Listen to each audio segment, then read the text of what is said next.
Welcome back to On the Spot with Stephanie. Today we have a very special guest, the Honorable Judy Sheindlin, known to most of you as Judge Judy. Thank you so much for being here. Joy. It's a joy. Is it okay if I call you Judy? Absolutely. Thank you for being here. So, the Honorable Judge Judy is the title reserved for retired judges. But you're going by Judge Judy in the role of an arbitrator. Can you sort of explain that difference to people who may not realize that arbitration is what's happening on Judge Judy? Well, the only reason it's called binding arbitration is because I'm not licensed to practice law in all of our 50 states. And I was only a judge in New York. My license is in New York. But you can be an arbitrator anywhere in the country. So it is what is known in the legal profession as a binding arbitration. But it's no different from a courtroom.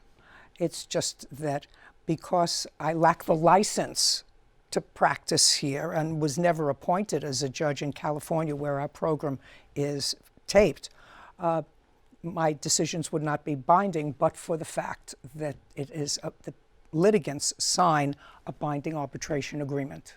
And you are licensed, or you were licensed in New York. Do you keep up your law license in New York? I do. You do? I do. And now that you've been doing Judge Judy for so long, 20 years, congratulations. Thank you. What do you miss anything about actual trial, actual criminal trial, family court, any of that? I think the answer to that question, Stephanie, is that the most substantively meaningful part of my career was in the family court. The cases were life-altering. Very often, if you made the wrong judgment, innocent children suffered. If you returned them to parents who abused them again or neglected them again, innocents suffered. So it was important work, and you had to be on the mark. You had to have all the information. You couldn't afford to make a mistake. If you made a mistake, somebody got hurt. The television courtroom is different. I love the television courtroom. I really love the entertainment business. First of all, it's much easier. I used to hear 50 cases a day. Now I hear 10. And in between, somebody's potchkeying over my hair and my makeup and making me look good and telling me how terrific I am, whereas nobody actually gave a rat's behind whether I looked terrific or felt terrific when I was sitting in family court. All they cared about was, did you finish the 50 cases that were on your docket? So, do I miss the substantive part of the work? Sometimes, but I was there for 25 years in one capacity or another. And this is certainly an interesting career, far more lucrative, and I get to meet a lot of interesting people and fun people. So I actually am the luckiest girl in the world. I've had the best of both worlds. So going a little bit back into what actually happens at Judge Judy, this is actually a real interesting story. When I was in law school, in my law clinic, one of my colleagues got a letter that his client had been contacted by Judge Joe Brown. And he said, "Why is my client talking to Judge Joe Brown? This is so terrible." And I said, "You're insane. Your client is a defendant, and if he loses, Judge Joe Brown will pay his judgment." So a lot of people wonder, how do you get these people to come on the show? Can you talk a little bit about that part of it? Well, a binding arbitration means that if you've watched the program, you see very often I dismiss a case. I say, you have no case, goodbye. And the parties have agreed in the binding arbitration that they dismiss their case in the lower civil court, where we get the cases from, permanently. So that's called with prejudice. They can't bring their case again. So if I dismiss a case, nobody gets any money. Nobody gets the car. Nobody gets the tea set. If I order someone to sign over a title to the car, I say, it is his car, sign the car over. And you very often see Officer Byrd take the title, hand it over to somebody, and they sign it over. And they take that title and they register the car is theirs. But if there is a money judgment, the money judgment is covered by what we call a producer's fund. Because is that an incentive to people to come on? Sometimes. But more often than not, Stephanie, I think that most of the litigants feel as if they've been in some way wronged. And they want the opportunity to vent that wrong in a very public way. Do some people want their 15 minutes of fame? Yes. But I think that there are a whole menu of reasons why someone would decide to give up the privacy of a litigation and say, I'm going to expose myself to not only the world, but to her. Now, you've talked a lot about the opportunity to show people right versus wrong in your role as Judge Judy. And you've also talked a lot about helping women and having them manage their own careers and being an advocate for women. And your audience is predominantly women. What is it about your experiences prior to Judge Judy that led you to take that path and really take that on as your cause of action? Well, I really think that I try to tell both young men and young women that what they have to do is find something that they are uniquely passionate about and naturally adept at, and try to find a way to make a career or a life's mission using your natural abilities and what your passion is, because then it's not like going to work. And men somehow instinctively know that. It's been my experience that women, because women, when they say want to have it all, they want to have a family life, they want to have a career. I'm sure that you do. You want to have a career, you want to have a family life, you want the whole ball of wax.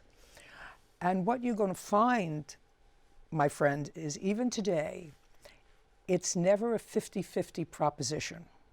Don't I know it? And it was not a 50-50 proposition and remains not a 50-50 proposition for me, because women are naturally born nurturers. Now, there are exceptions, many exceptions.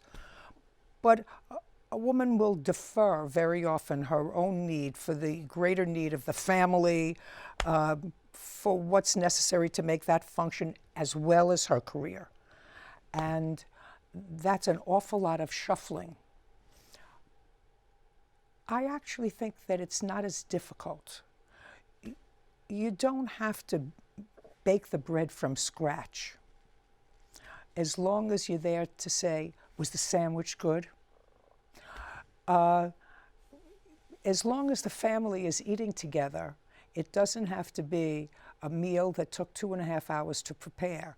I used to run home from work with a chicken that was already roasted, and threw it together, put it out on the table, and I was more anxious to hear what you did in school that day and tell you what I did at work that day than what was actually there. You can do it, but you have to be able to give up women, to give up certain things that they might even like to do, but they're only 24 hours in a day. So it's not that I just mentor women. I think that I like to feel as if I serve by example to both men and women, that find your passion, create something that's uniquely yours.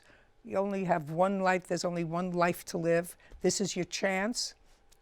Unless you're Shirley MacLaine, you're not going to have another chance. And you got to make it the best life that you can possibly make it. For a woman, that means not to give up something that you want in order to get something else that you also want, because I really believe you can have everything. And I'm not talking about from a position of, well, you've got the money to hire help for your kids and you help for your house, and so that you can be, really a no-time mom and have your career. I'm talking from the perspective of a civil servant who had no household help, really, until I started this program that I'm on. So we did it. We just managed, and I had a great career. I didn't bake bread, and I wasn't the mom that took kids on the class trip. And I didn't take them away camping with the Cub Scouts or the Girl Scouts. I didn't do it. I couldn't do it. Other moms did it, and hooray for them. I was grateful to them for doing it. I did what I could. And you balance and you juggle. That's what women have to do, and women have to do it in far greater numbers than their male counterparts. Well, you've talked a lot about partnership, whether that be in your career. I'm sure that spills over into family life as well. And I just learned this today, actually. Your husband, Jerry Sheindlin, was a judge on the People's Court from He was. 99 to 2000. So what kind of a role did that play in you becoming Judge Judy? Did that have any impact at all? No, I mean, we sparred a little bit good-naturedly.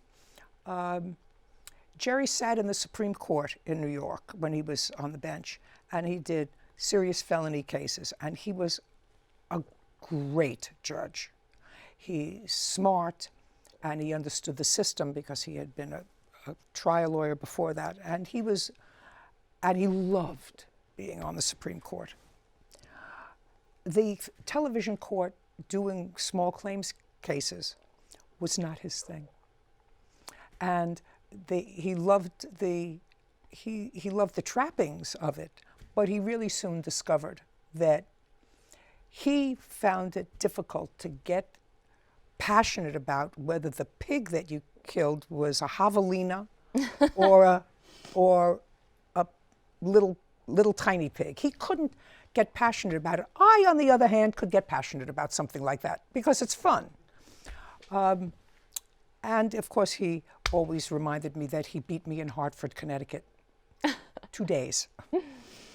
Well, switching gears back a little bit to something a little bit political. Judge Judy will end in 2020. I have an ongoing group text with my girlfriends, and I told them I was talking with Judge Judy today, and they said a lot of college people, they had heard of this survey that says they think Judge Judy is on the Supreme Court. 2020, when Judge Judy is over, they say Judge Judy for president. Any interest in running for public office? No. I'll give you my stock, but it's a funny answer, but it's also true. First of all, I'll be too old to run for public office. I think that at a certain point, you have to say, you know what, that part of your career is back here. There are other things. There is always another adventure, but that part of my career is over. And I also like a monarchy. Interesting. When you're in the family court, you're a single judge. You are the judge and the jury, and you get to ask the questions very often if there are no attorneys. Sometimes there are, sometimes there aren't, but you get to make a final decision. And when you're Judge Judy and you're on the courtroom television stage, you get to make the final decision. When you're in politics, it's rule by committee. You can be the most passionate senator, the most passionate president. You can't get anything done unless it's ruled by committee. And that, to me, would be very frustrating after a lifetime of being a monarch. All right. Well, thank you very much for your time today. Thank you. Honorable was Judge fun. Judy. They're letting me know that we're out of time. We do have to was share fun. you. And thank you very much for Thank you. watching On the Spot with Stephanie. Thanks.